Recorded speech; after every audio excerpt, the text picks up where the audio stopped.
जिसके हृदय में राम नाम बंद है।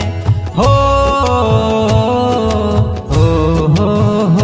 जिसके हृदय में राम नाम बंद है, जिसके हृदय में राम नाम बंद है, उसको हर घड़ी आनंद ही आनंद है।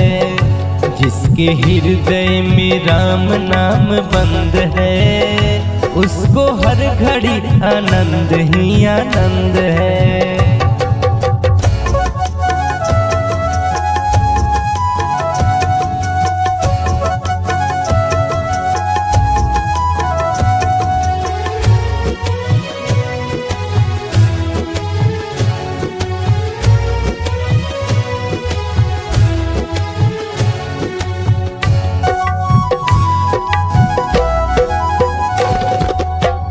लेकर सिर्फ राम नाम का सहारा, इस दुनिया को करके किनारा।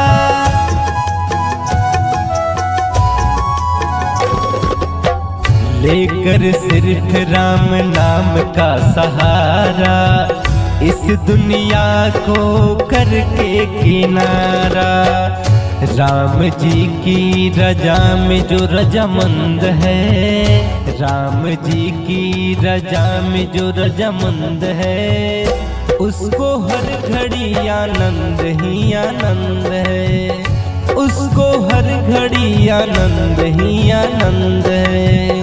जिसके हृदय में राम नाम बंद है, उसको हर घड़ी आनंद ही आनंद है, उसको हर घड़ी आनंद ही आनंद है।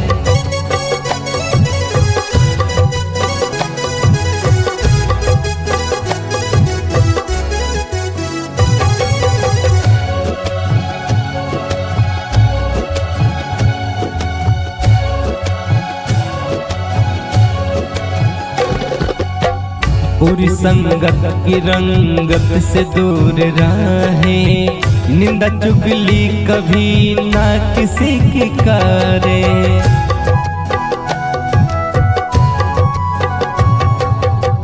बुरी संगत की रंगत से दूर रहे, निंदा चुगली न कभी किसी की करे।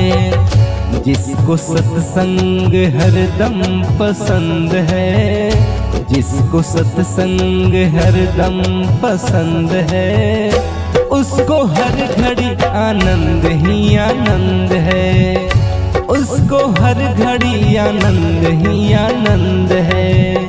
जिसके हृदय में राम नाम बंद है, उसको हर घड़ी आनंद ही आनंद है, उसको हर घड़ी आनंद ही आनंद है।